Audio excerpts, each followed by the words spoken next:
The guards at Camp Ashford stopped counting prisoners during the huge snowstorm of February 9, 1943. When the storm ended 3 days later, they found out that prisoner 4782 had simply walked out into the white snow. What they didn't know was that he'd been planning it for months.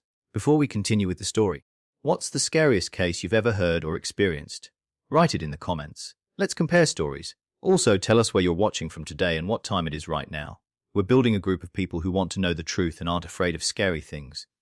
Now let's continue with the story. Camp Ashford was located in the hill country of eastern Tennessee. It was built in 1942 to hold German prisoners caught in North Africa. The place held 347 men behind chain link fences and guard towers. Most of them were regular soldiers who'd given up without fighting. They worked cutting wood during the day, went back to their sleeping buildings at night, and waited for a war to end that seemed very far away from their daily lives. Prisoner 4782 came in January of that year. Records said his name was H. Brenner, rank unknown. Caught near Kasserine Pass. The officer checking him in wrote about unusual scars on his hands and arms, marks that looked like burns or chemical damage. Brenner didn't talk much, worked well, and never caused trouble. His file had one note about breaking rules for keeping food scraps in his locker. The camp leader had reduced guard shifts that winter because of money problems and because he thought escape attempts would be suicide in the mountain cold. Most prisoners knew this. Brenner understood it in a different way. He'd been stealing extra clothes for weeks, piece by piece, hiding wool and canvas under his bed. He learned the guard patterns, memorized when shifts changed, noticed the blind spots where the towers couldn't see. On February 9th, a storm came through the valley that weather experts later called the worst blizzard in Tennessee history. You couldn't see anything within minutes. The work group was cutting wood 2 miles from camp when the wind made it impossible to see the person standing next to you. Brenner waited until the guard turned his back, then walked straight into the white wall of snow.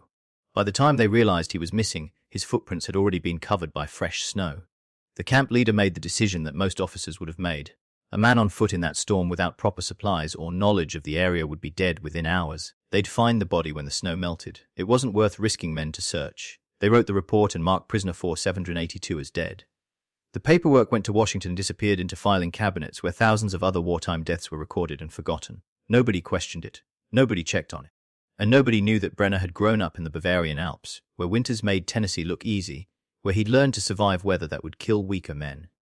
He was already 5 miles into the wilderness when they stopped looking for him. The Osterfeld family had lived in Copper Hollow since 1921 when Ernst and Greta came from Hamburg with nothing but 2 suitcases and a piece of land they'd bought through a Pittsburgh immigration broker. The hollow was deep in the Appalachian Mountains, only reachable by a logging road that became impossible to use each winter. Their closest neighbor lived 11 miles south, a distance that meant complete isolation from November through March. Ernst had built the cabin himself over 2 years using wood from his own land. County records show he registered the property correctly, paid his taxes on time, and made his required supply trips to the general store in Millbrook each fall. He was known as a quiet man, good with tools and preferred to be alone.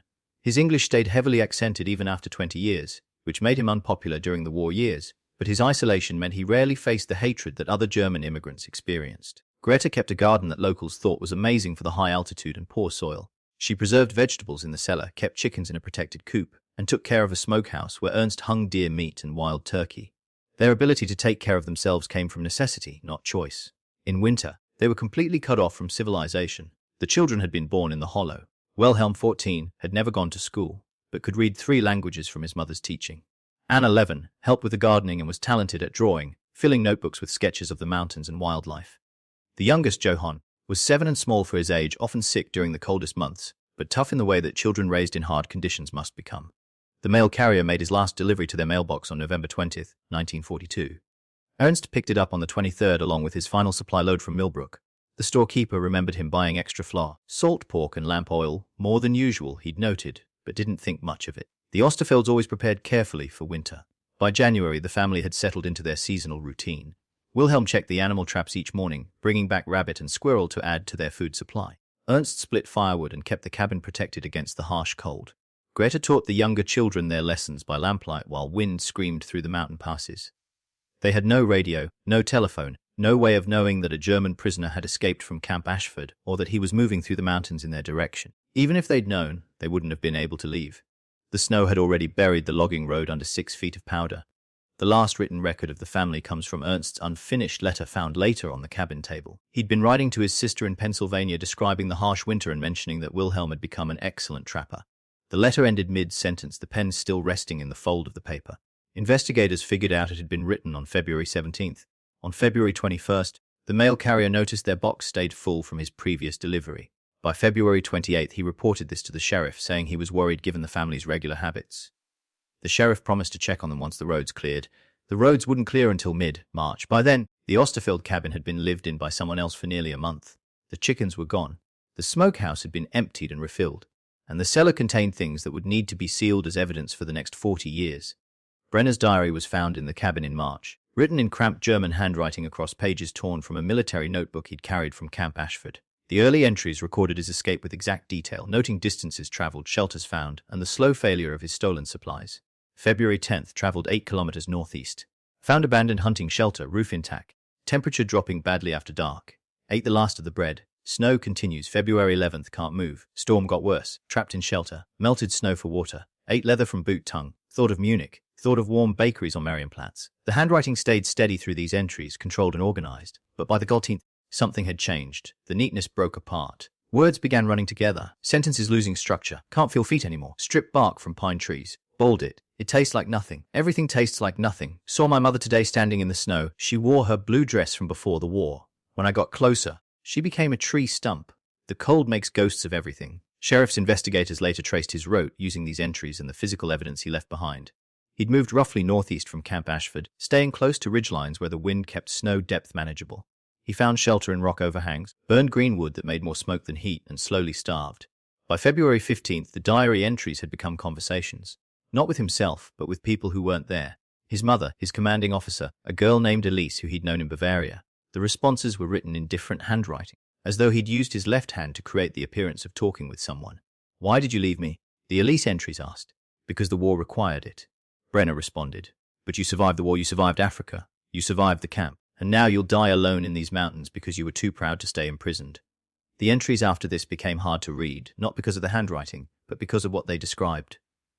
Brenner has started eating things that humans don't eat: pine needles, insects found sleeping under bark, something he only called the grey meat from the dead thing in the ravine. On February 17th, his diary recorded the moment that changed everything. Smelled something on the wind today. Not pine, not snow, wood smoke, cooked food, meat. Followed it northeast for 3 hours, found smoke rising from trees. Someone lives there, someone who has food and warmth and doesn't know I exist. The entry that followed was a single line underlined twice. "I will not die in these mountains." He spent the next 2 days watching the cabin from the tree line. His diary recorded the family's routines with military exactness. The boy who left each morning to check traps. The father who split wood behind the cabin. The mother and younger children who appeared briefly at windows. He counted them, noted their sizes, watched for their weaknesses.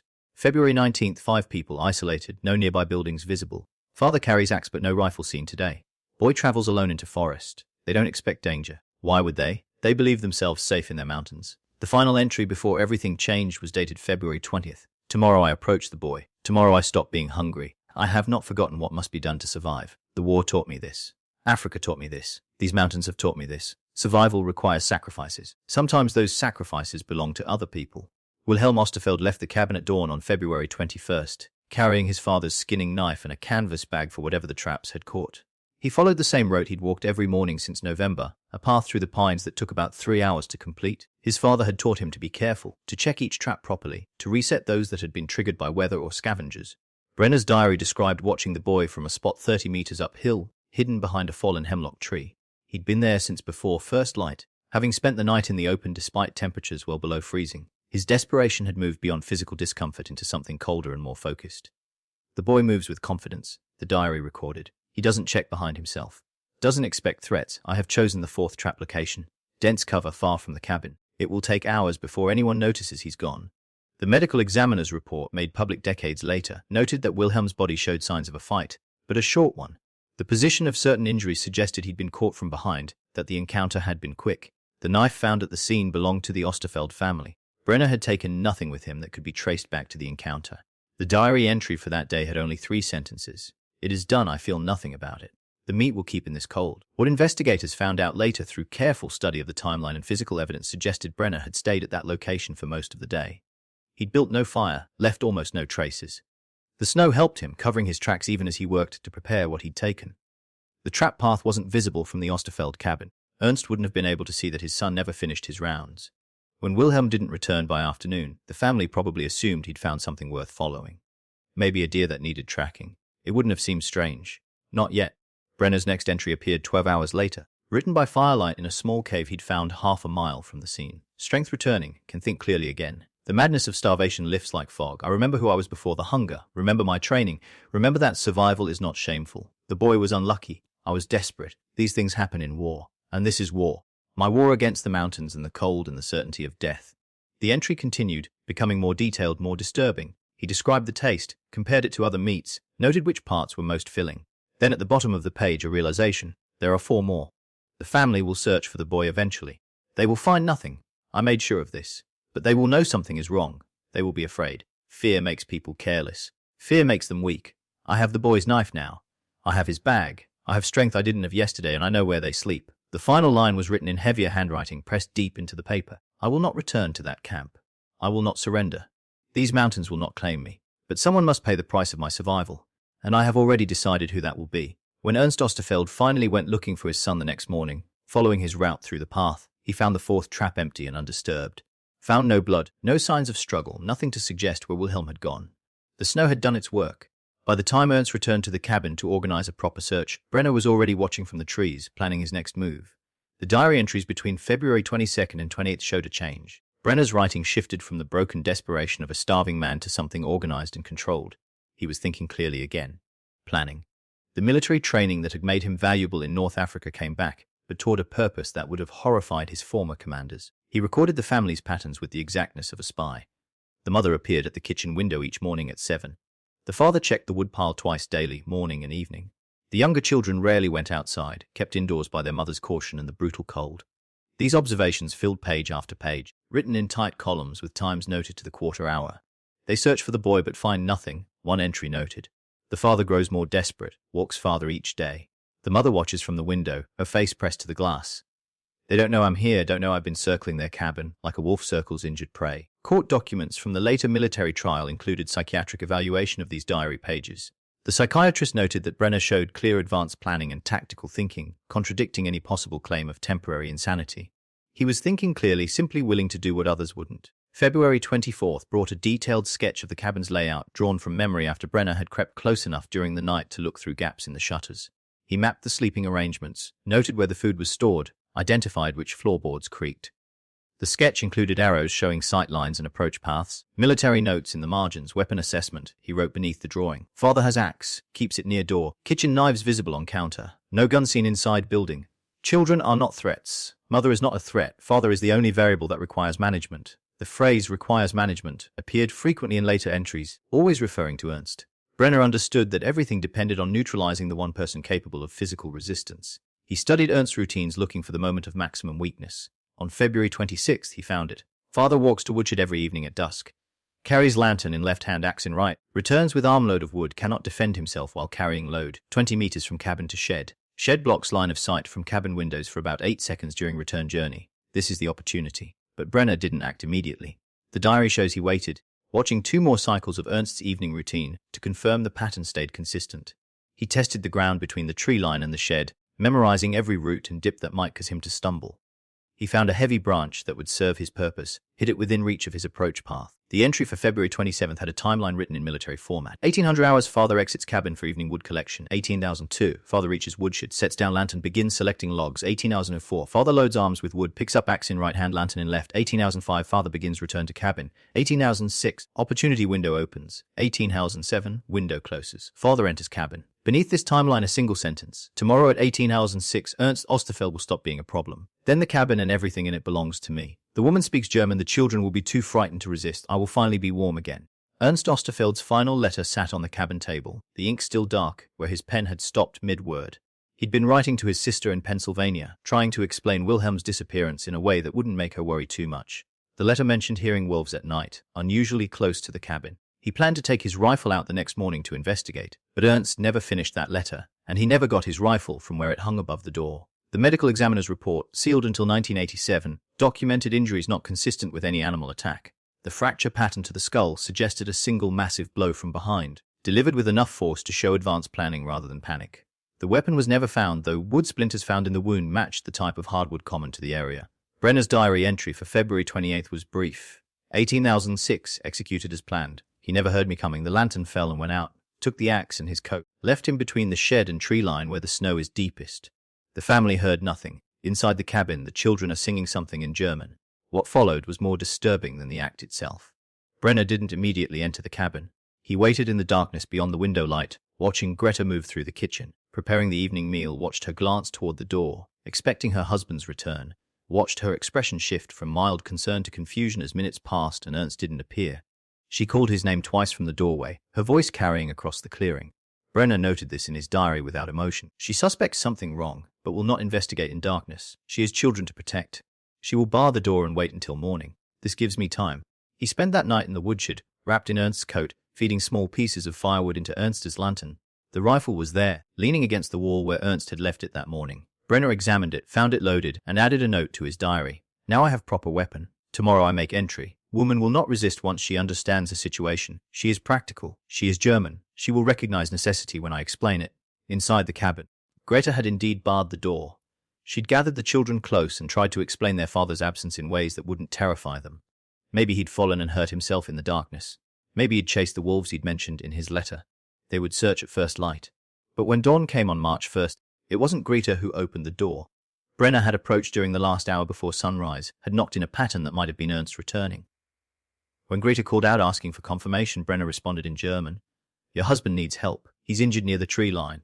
I found him while checking my own traps. You must come quickly. The voice speaking German, the urgency, the appeal to immediate action, all of it was calculated. The door opened. Brenner stepped across the threshold with Ernst's rifle pointed at chest height. Behind Greta, the two younger children stood frozen in their nightclothes. The diary entry for this moment had just 2 lines. She understood immediately. Didn't scream, didn't fight, just stepped backward and asked me in German not to hurt her children. I told her that depended entirely on her cooperation. Then I closed the door behind me and finally, after 3 weeks in the cold, I was warm. The evidence logs from the March investigation recorded a cabin that appeared almost normal at first glance. Dishes stacked neatly by the wash basin, beds made with military precision, children's drawings still pinned to the walls. But the investigators who spent more than an hour inside needed psychological counseling afterward, and their detailed report stayed sealed for 40 years. Brenner's diary entries from early March revealed the domestic horror he'd created. He'd established rules immediately, explained them to Greta in German while the children listened in terrified silence. Everyone would continue their normal routines. The children would do their lessons. Greta would cook meals. They would speak only German in his presence. Any attempt to escape or signal for help would result in immediate consequences. The woman is intelligent, he wrote on March 2nd. She understands her children depend on her obedience. She asked me where Ernst is. I told her he's buried where the snow is deepest. She didn't cry, just nodded and began preparing breakfast. He slept in Ernst's bed, kept the rifle within reach at all times, and rationed the family's food supplies with mathematical precision. His diary included calculations of how long the food would last, which items to eat first, how to stretch their resources until the spring or May escape possible. But the calculations revealed something darker. He wasn't planning to leave. He was planning to sustain himself indefinitely. The younger boy Johann became sick on March 5th, fever and coughing that worsened over 2 days. Greta begged Brenner to allow her to take the child to town for medical care. His response was documented in matter-of-fact writing. The boy is weak, has always been weak according to the mother. In the mountains, the weak don't survive. This is natural law. I told her to keep him quiet and warm. If he recovers, he recovers. If not, the food will last longer. Johann's condition got worse. Brenner moved him to the cellar where his coughing wouldn't disturb the household routine. Greta was allowed to bring him water and blankets, but nothing more. The diary entry for March 8th noted simply that the boy had stopped making noise. Anna, the 11-year-old daughter, tried to run on March 10th. She'd waited until Brenner was busy splitting wood, had slipped out the back window, and made it nearly a quarter mile before he tracked her down in the snow. The diary described dragging her back to the cabin, her feet leaving continuous marks where she'd struggled. What happened after that was documented only through physical evidence found later. Marks on the cellar door that suggested it had been barred from outside. Greta stopped speaking after that day, even in German. She moved through the cabin like a ghost, cooking when ordered, cleaning mechanically, her eyes fixed on nothing. Brenner noted this change with clinical interest. The woman has given up. She performs tasks but no longer asks questions or makes requests. This is better, less complicated. The girl in the cellar has also become quiet. The cabin feels peaceful now, almost like a real home. He began writing letters to his mother, though he couldn't mail them. Long, detailed accounts of his days, describing the cabin as if he'd always lived there, referring to Greta as his housekeeper and the children as temporary guests. The handwriting in these letters was neat and controlled, completely separated from the reality they described. On March 14th, he made his first use of the smokehouse. The diary didn't specify what he was preserving, but the measurements he recorded matched nothing in the family's remaining livestock. Investigators would later determine the smokehouse had been used multiple times during his occupation, the ashes showing evidence of sustained burning at specific temperatures used for meat preservation. The postal inspector made his February visit to the Osterfeld mailbox on the 28th, the same day Ernst disappeared. He noted the box stayed full, letters dating back 3 weeks piling up inside. This matched what he'd reported to the sheriff earlier, but now the situation had crossed from concerning to alarming. No family in these mountains ignored their mail for an entire month. Sheriff Clayton Vance promised to investigate once the logging road became passable. The snow had been relentless that winter, and even his truck with chains couldn't make it beyond the 5-mile marker. He filed the postal inspector's report and waited for the thaw that always came in mid-March. By March 15th, enough snow had melted to attempt the journey. Sheriff Vance and Deputy Frank Hollister left town at dawn, carrying emergency supplies and a stretcher in case they found the family injured or sick. The drive took 4 hours over roads that were more mud than gravel, the truck sliding dangerously close to the ravine edge twice before they reached Copper Hollow. Smoke rose from the cabin chimney. This was the first thing Vance noted in his official report. The family was clearly alive, clearly active. Relief flooded through both men as they approached the clearing. Whatever had prevented the Osterfelds from collecting their mail, it hadn't been a disaster. Vance knocked on the cabin door, no response. He knocked again, louder, identifying himself as county sheriff. Behind the door, they heard movement. Footsteps. The sound of something heavy being moved. The door opened 6 inches. A woman's face appeared in the gap, pale and hollow-eyed. Greta Osterfeld looked at the sheriff without recognition, her expression completely blank. "Everything is fine here," she said in heavily accented English. "We don't need help." Vance asked about the mail, about why they hadn't been to town. Greta's response came too quickly, too rehearsed. Wilhelm was sick. The whole family had been sick. They were recovering now. Please leave. Deputy Hollister noticed her hands shaking, noticed the way her eyes kept darting to something behind her inside the cabin. He touched Vance's arm, whispered that something was wrong. "Mum, we need to come inside," Vance said firmly. "Just to check on the children, make sure everyone's all right." Greta's face crumpled. For just a moment, something broke through the mechanical facade. Her mouth opened as if to scream, then closed again. Behind her, a male voice spoke in German, too quiet for the officers to understand the words. Greta straightened, nodded, and stepped back. "You may enter," she said. "But please don't upset the children." What they found inside would haunt both men for the rest of their lives. The cabin appeared orderly at first, clean, almost too clean, but the air held a smell that Vance, who'd served in the previous war, recognized immediately. Old blood and something sweeter, more organic, the kind of smell that comes from improper disposal. A man sat at the kitchen table, Ernst's rifle resting across his lap. He wore Ernst's coat and Ernst's boots. He smiled at the officers with perfect calm. "Welcome," he said in accented English. "I am a guest of the Osterfeld family. Would you like coffee?" Hollister's hand moved toward his service revolver. Vance raised his palm slightly, signaling patience. Both men understood instantly they were looking at something far worse than a sick family. The question was how to handle it without causing immediate violence. "Where is Ernst Osterfeld?" Vance asked quietly. Brenner's smile widened. He gestured toward the window, toward the mountains beyond. "He went into the snow and didn't come back. Such things happen in winter. The mountains are dangerous." "Yes." Brenner didn't resist arrest. He set the rifle on the table carefully, stood with his hands visible, and allowed Deputy Hollister to put handcuffs on him without protest. His cooperation was more disturbing than violence would have been, suggesting a man who'd already accepted whatever consequences awaited him. The children were found in the cellar. What remained of them? Greta collapsed when the officers opened that door, her body simply folding as though the last thread holding her together had finally snapped. She was taken to a hospital in Knoxville where she spent 6 weeks under psychiatric observation before she could speak clearly about what had happened in that cabin. Brenner's questioning took place in the county jail over 3 days in late March. FBI agents arrived on the second day after military intelligence flagged him as the escaped prisoner from Camp Ashford. The transcripts of these sessions stayed classified until 1995, buried in filing cabinets alongside other wartime incidents the government preferred to forget. He spoke calmly throughout, answering questions in careful English, occasionally switching to German when he couldn't find the right words. The interrogators noted his manner, relaxed, cooperative, showing no signs of remorse or distress. He described events with detachment of someone discussing a tactical exercise. "I was starving," he explained on the first day. "In Africa, I saw men die from hunger. It's slow and it's painful and it destroys your mind before it destroys your body. I decided I would not die that way. When I found the cabin, I made a choice." The agents asked him about Wilhelm. Brenner nodded slowly, as if appreciating their thoroughness. "The boy was necessary. I needed strength to continue. In survival situations, you take what's available. The war taught me this. We did similar things in the desert when supplies failed to arrive. Nobody spoke of it afterward, but we all understood what had been done." Special Agent Morrison asked how he'd lived in the cabin for 2 weeks without anyone escaping or signaling for help. Brenner's response was matter of fact. "I controlled the woman through her children. Basic hostage psychology. She was German. She understood efficiency and necessity. After the father was eliminated, resistance became pointless. She knew I would kill them one by one if she didn't cooperate. so she cooperated. The detail that would later appear in sealed FBI reports came on the third day of questioning when Agent Morrison asked directly about the smokehouse and cellar. Brenner leaned back in his chair, silent for nearly a minute. When he finally spoke, his words were delivered with chilling precision. "You want to know about the taste? Everyone always wants to know about the taste. I will tell you. It reminded me of home, of Bavaria, of meals my mother prepared when I was young. This surprised me. I expected it to be different, foreign. But it was familiar, comfortable, like returning to something I'd known all my life but had forgotten." He paused, seeming to consider his next words carefully.